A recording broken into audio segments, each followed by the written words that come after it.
आज हम लोग अर्थशास्त्र के बारे में पढ़ेंगे।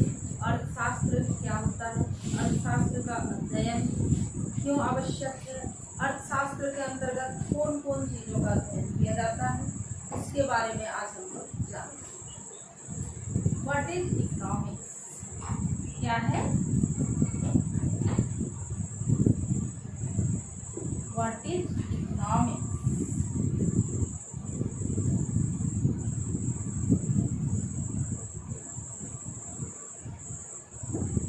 व्हाट इज इकोनॉमिक्स, अर्थशास्त्र क्या है या अर्थशास्त्र किसे कहते हैं।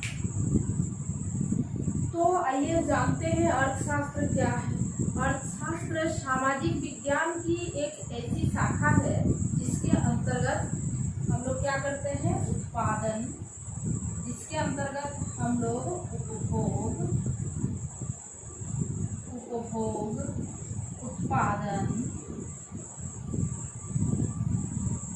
विनिमय, वितरण आदि के बारे में अध्ययन करते हैं, वितरण आदि का अध्ययन करते हैं। तो अर्थशास्त्र क्या है, अर्थशास्त्र सामाजिक विज्ञान की एक ऐसी शाखा है जिसके अंतर्गत वस्तु एवं सेवाओं के उपभोग, उत्पादन, विनिमय और वितरण के बारे में अध्ययन किया जाता है। और आगे बात क्या है कि अर्थशास्त्र का अध्ययन क्यों जरूरी है, अर्थशास्त्र का अध्ययन क्यों जरूरी है, इसके बारे में हम लोग जानेंगे। तो अर्थशास्त्र क्या है, अर्थशास्त्र सामाजिक विज्ञान की एक ऐसी शाखा है जिसके अंतर्गत वस्तु एवं सेवाओं के उत्पादन, उपभोग, विनिमय और वितरण का अध्ययन किया जाता है। हम सब जानते हैं, पहले क्लास में भी हम लोग पढ़ चुके हैं कि हमारी आवश्यकता यानी मनुष्य की आवश्यकताएं जो है अनंत होती है और अनंत आवश्यकताओं को पूर्ति करने का साधन जो है सीमित है। तो अर्थशास्त्र, आइए जानते हैं कि अर्थशास्त्र का अध्ययन क्यों आवश्यक है, क्यों जरूरी है। क्योंकि हमारी आवश्यकताएं अनंत है और साधन सीमित है। इस सीमित साधन के द्वारा कैसे हम हमारी अनंत आवश्यकताओं की पूर्ति करेंगे, इसका जानकारी के लिए, इसे जानने के लिए हमें अर्थशास्त्र की अध्ययन बेहद आवश्यक है। अर्थशास्त्र शब्द जो है संस्कृत के दो शब्द अर्थ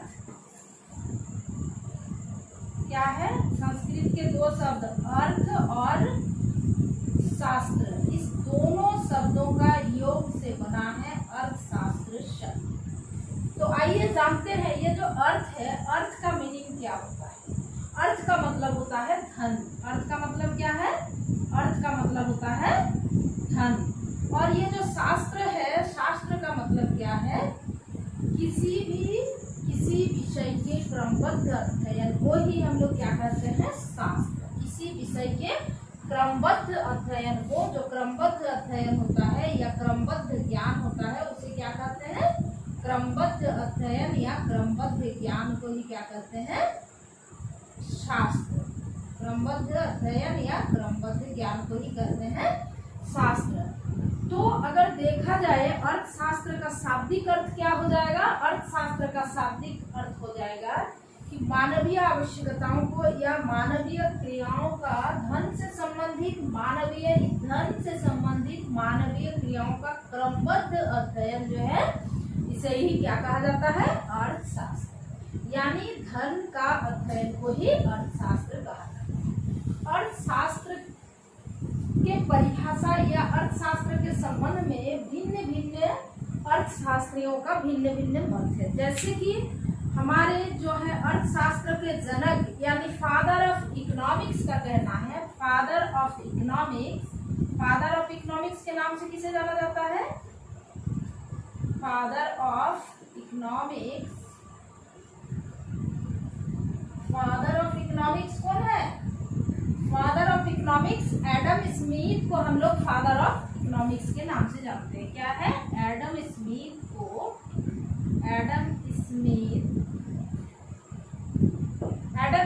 को हम लोग फादर ऑफ इकोनॉमिक्स के नाम से जानते हैं। जानते हैं, यानी अर्थशास्त्र का जनक या अर्थशास्त्र का पिता कौन है? Adam Smith.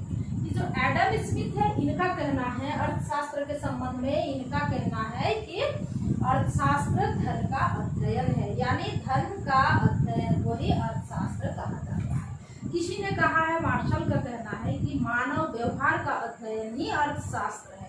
इसी तरह से भिन्न भिन्न अर्थशास्त्रियों ने अर्थशास्त्र के संबंध में भिन्न भिन्न परिभाषाएं दिए हैं। तो क्या है, हम लोग क्या जाने कि अर्थशास्त्र किसे कहते हैं या अर्थशास्त्र क्या है? धन से संबंधित क्रियाओं का जो अध्ययन है वही अर्थशास्त्र है, या उसे ही अर्थशास्त्र कहते हैं। अगर इसको शुद्ध भाषा में बोले तो अर्थशास्त्र सामाजिक विज्ञान की एक ऐसी शाखा है जिसके अंतर्गत वस्तु और सेवाओं का क्या होता है? उत्पादन, वितरण, विनिमय और उपभोग का अध्ययन किया जाता है। चलिए, अभी क्या है कि इसमें दो चीज हम लोग देखें। एक तो है कि अर्थशास्त्र क्या है? उत्पादन, विनिमय, वितरण, उपभोग, निवेश, इस सब के बारे में अध्ययन करता है। तो एक एक करके हम लोग जानेंगे कि उत्पादन क्या होता है, उपभोग क्या होता है, विनिमय क्या होता है, वितरण क्या होता है, निवेश क्या होता है। इस सारे चीज के बारे में हम लोग अभी जानेंगे। और साथ में एक शब्द आया था कि अर्थशास्त्र क्या है? आर्थिक क्रियाओं का अध्ययन है। तो हम लोग जानेंगे आर्थिक क्रियाएं क्या होता है। तो चलिए, सबसे पहले हम लोग जानते हैं कि आर्थिक क्रियाएं क्या होती है। आर्थिक इकोनॉमिक एक्टिविटी, आर्थिक क्रियाएं क्या होती है? आर्थिक क्रिया, आर्थिक क्रियाएं। आर्थिक क्रियाएं क्या है? वैश्विक क्रिया जिसका संबंध अर्थ उपार्जन से संबंधित जो क्रियाएं होती है उसे ही क्या कहा जाता है? आर्थिक क्रियाएं। यानी मानवीय आवश्यकताओं को पूर्ति करने के लिए धन से संबंधित जो क्रियाएं होती है, धन उपार्जन से संबंधित जो क्रियाएं होती है उसे कहा जाता है आर्थिक क्रियाएं। ओके, जैसे कि कोई व्यक्ति जो, जैसे मैं पढ़ा रही हूँ, अगर पढ़ा रही है तो इसके बदले में क्या होता है? मुझे धन का उपार्जन होता है, यानी पैसा मिलता है। तो हमारा ये जो पढ़ाना है ये क्या हो जाएगा? आर्थिक क्रियाएं। और यही पढ़ाना अगर मैं अपना बेटा बेटी को पढ़ाऊंगी, घर में पढ़ाऊंगी, तो क्या हो जाएगा? ये गैर आर्थिक क्रिया। क्योंकि इस पढ़ाने के बदले में घर में जो हम अपने बच्चों को पढ़ा रहे हैं उसके बदले में हमें अर्थ का उपार्जन नहीं हो रहा, तो ये क्या हो जाएगा? गैर आर्थिक क्रिया है।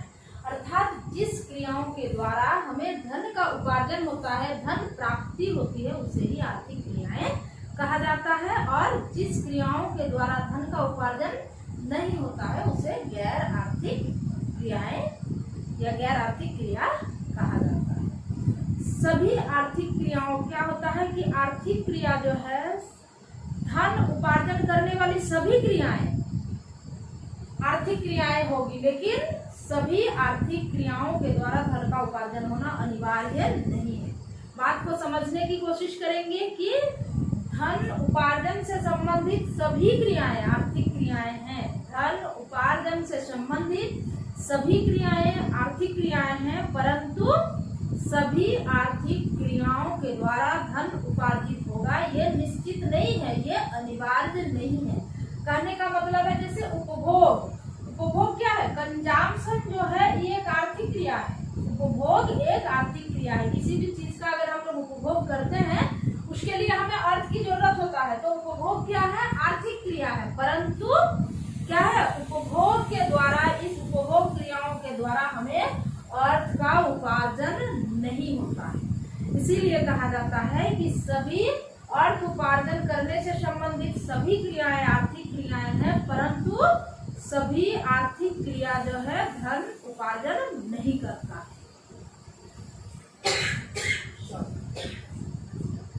चलिए, अभी हम लोग जानते हैं कि काइंड्स ऑफ इकोनॉमिक एक्टिविटी या types of economic activity.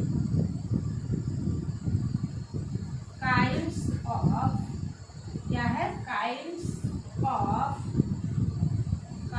Of economic activity. ई की भी खत्म हो गया।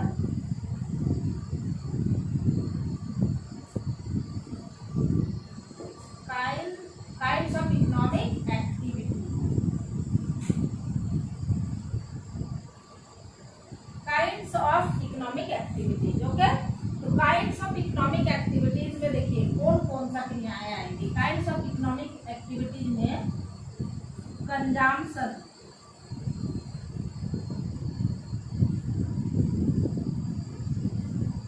कंजम्पशन यानी उपभोग।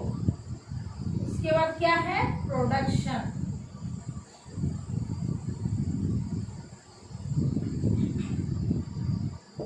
प्रोडक्शन अर्थात उत्पादन। फिर क्या है, एक्सचेंज,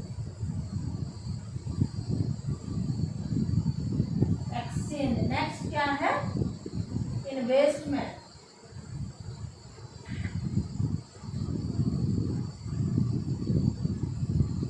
इन्वेस्टमेंट। तो ये सारे क्या है, काइंड्स ऑफ इकोनॉमिक एक्टिविटीज है, यानी आर्थिक क्रियाओं का प्रकार है। तो चलिए हिंदी में इसको एक बार देख लेते हैं। आर्थिक क्रियाओं का प्रकार जो है वो क्या क्या है, उपभोग, उत्पादन, विनिमय और वितरण। आर्थिक क्रियाओं का प्रकार जो है क्या क्या है, नंबर 1 उपभोग,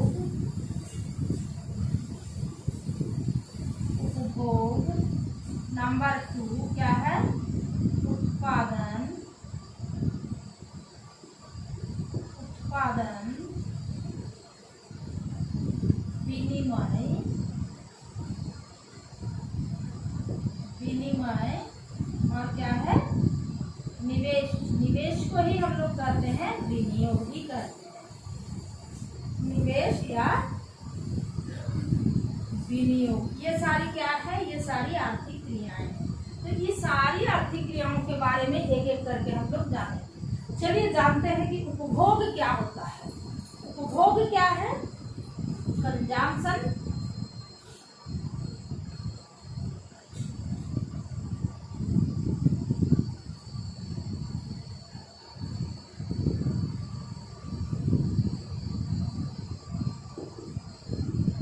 कंजम्पशन, उपभोग। उपभोग क्या होता है, मानवीय आवश्यकताओं को पूर्ति करने के लिए वस्तुओं के अंदर जो उपयोगिता है उस उपयोगिता को नष्ट करना ही क्या है, उपभोग है। तो उपभोग किसे कहेंगे, मानवीय आवश्यकता की पूर्ति के लिए किसी वस्तु की उपयोगिता को नष्ट करना ही क्या कहलाता है, उपभोग कहलाता है। तो इसमें देखिए एक शब्द आया कि मानवीय आवश्यकता की पूर्ति के लिए किसी वस्तु की उपयोगिता, किसी वस्तु की उपयोगिता को नष्ट करना ही क्या कहलाता है, कंजम्पशन यानी उपभोग, उपयोगिता, यूटिलिटी। हमारी आवश्यकता की पूर्ति के लिए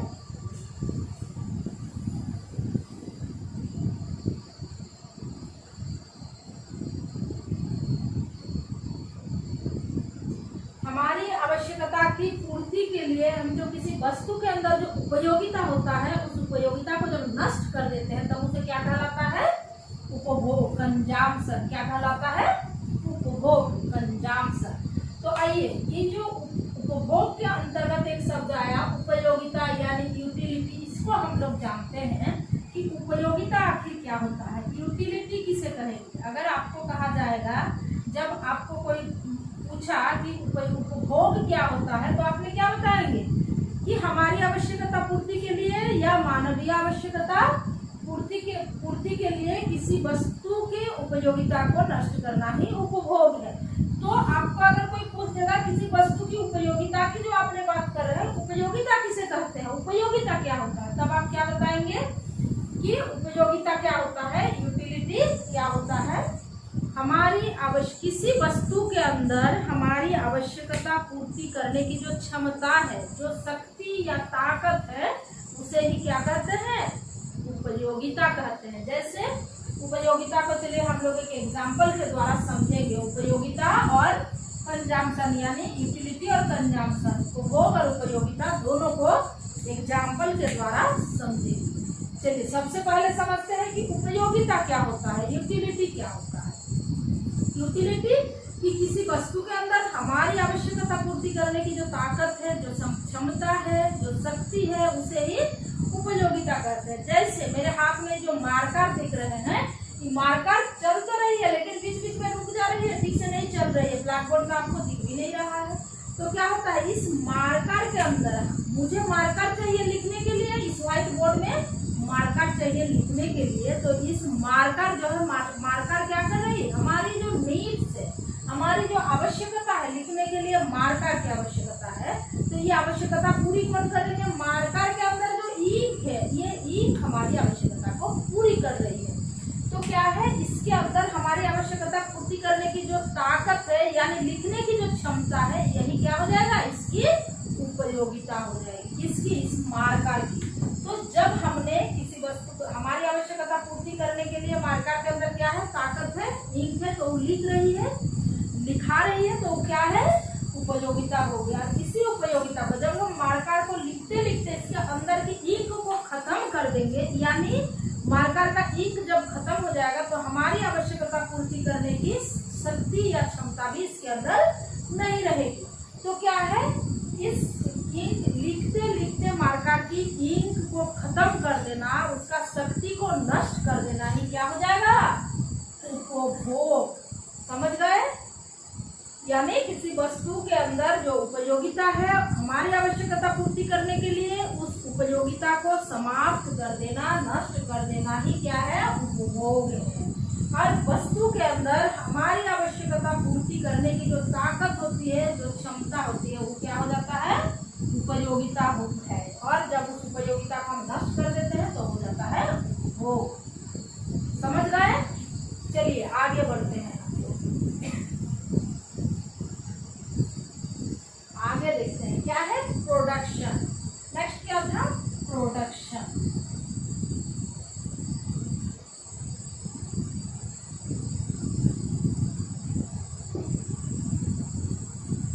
प्रोडक्शन मीन्स क्या होता है, प्रोडक्शन हिंदी में जिसको बोलते हैं उत्पादन। उत्पादन क्या होता है भाई, उत्पादन क्या है, कहीं ना कहीं एक दूसरे से रिलेट है, उपभोग, उपयोगिता, उत्पादन।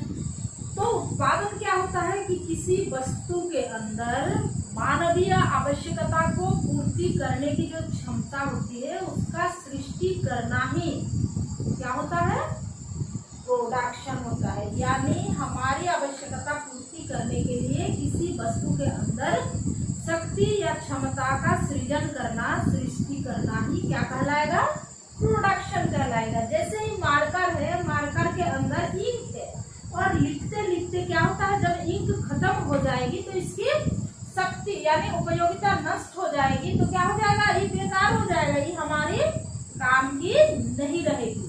और जब इसी मार्कर को रिफिलिंग कर दिया जाएगा, यानी फिर से इसमें इंक डाल दिया जाएगा और चलने लायक बना दिया जाएगा, तो क्या होगा, इसके अंदर लिखने की क्षमता आ जाएगी, लिखने की ताकत आ जाएगी। तो ये जो लिखने की ताकत फिर से हम रिफिलिंग करके इसके अंदर लिखने की जो शक्ति या क्षमता का सृष्टि किए, क्षमता तैयार किए या क्षमता लाए, उसी को ही क्या कहेंगे, प्रोडक्शन।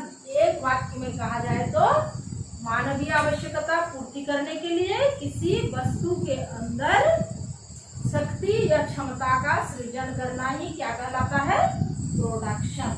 समझ गए, चलिए आगे बढ़ते हैं। प्रोडक्शन के बाद नेक्स्ट पॉइंट क्या था,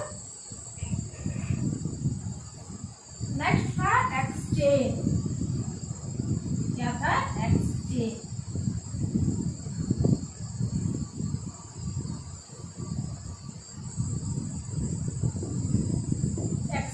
एक्सचेंज मीन्स विनिमय। विनिमय मतलब सब कोई जानते हैं कि वस्तुओं का आदान प्रदान, वस्तुओं का लेन देन को ही विनिमय कहते हैं। लेकिन क्या है, वस्तुओं का लेन देन अगर जबरदस्ती हो जाएगा, मेरा इच्छा नहीं है लेकिन फिर भी वस्तुओं का लेन देन कर रहे हैं, जैसे आपने मेरा हाथ से डस्टर, आपको डस्टर की आवश्यकता है तो आपने जबरदस्ती मेरा हाथ से डस्टर को लेके चल गए, तो आपने जब डस्टर उठा के ले गए तो मैंने क्या की, गुस्सा से आपका कॉपी या किताब लेके आ गई, यानी क्या हुआ, वस्तु, आप मेरा वस्तु ले गए, मैं आपका वस्तु ले आए, लेन देन तो हुआ, लेकिन क्या ये स्वेच्छा से या स्वतंत्रता पूर्वक नहीं हुआ, जबरदस्ती हुआ, इच्छा न रहते हुए हुआ, तो उसे हम एक्सचेंज नहीं कहेंगे, विनिमय नहीं कहेंगे। विनिमय किसे कहेंगे, जब किसी वस्तु का आदान प्रदान स्वतंत्रता पूर्वक और स्वेच्छा से होगा, तब उसे क्या कहेंगे, विनिमय। विनिमय का माध्यम क्या है,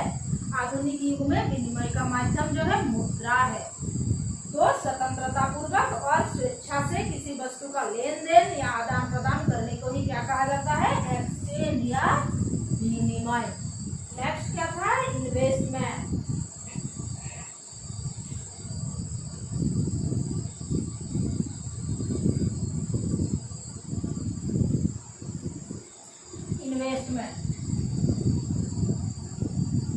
इन्वेस्टमेंट मीन्स क्या होता है कि निवेश या विनियोग। हिंदी में क्या कहते हैं इन्वेस्टमेंट को?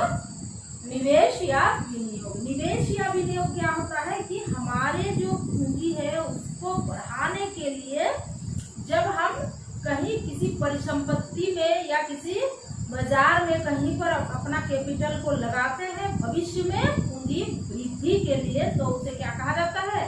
निवेश कहा जाता है। इन्वेस्टर क्या करते हैं? निवेशक क्या करते हैं? अपना पूंजी वृद्धि के लिए, अपना कैपिटल को बढ़ाने के लिए किसी परिसंपत्ति में भविष्य में उससे आय अर्जित करने के लिए जब परिसंपत्ति में लगाते हैं तो उसे इन्वेस्टमेंट करते हैं। जैसे कि इसे भी हम लोग एक एग्जाम्पल के द्वारा समझेंगे। जैसे मान लीजिए कोई व्यक्ति है, उन्होंने घर बना रहे हैं, अपने रहने के लिए कई लाख रुपया लगा के घर बनाए, घर में इन्वेस्ट किए, लेकिन उससे उनका कोई आय अर्जित नहीं होता है। क्योंकि खुद रहने के लिए बनाए हैं तो उससे हम क्या कहेंगे?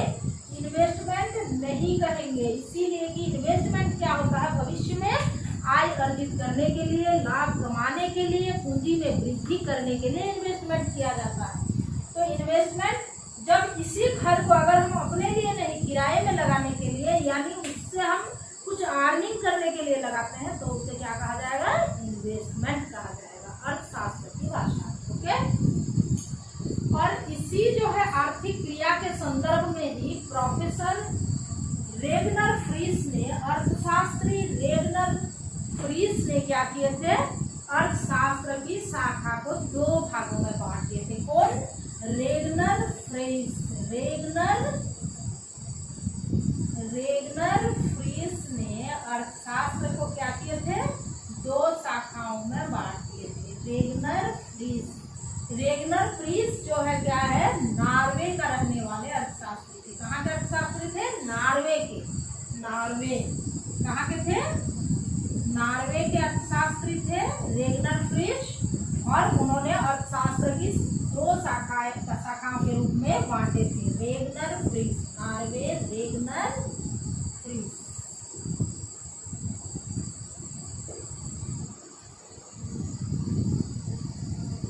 रेगनर फ्रीस नॉर्वे के रहने वाले थे और अर्थशास्त्र को दो शाखाओं में बांटे थे। कौन कौन दो शाखा? चलिए उसको भी जान लेते हैं। क्या क्या दो शाखा था?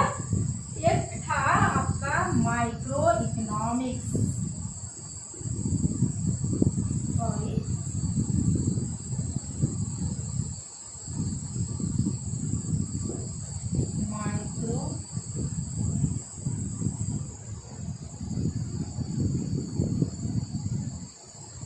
माइक्रो इकोनॉमिक्स, और दूसरा क्या था? Macro economics.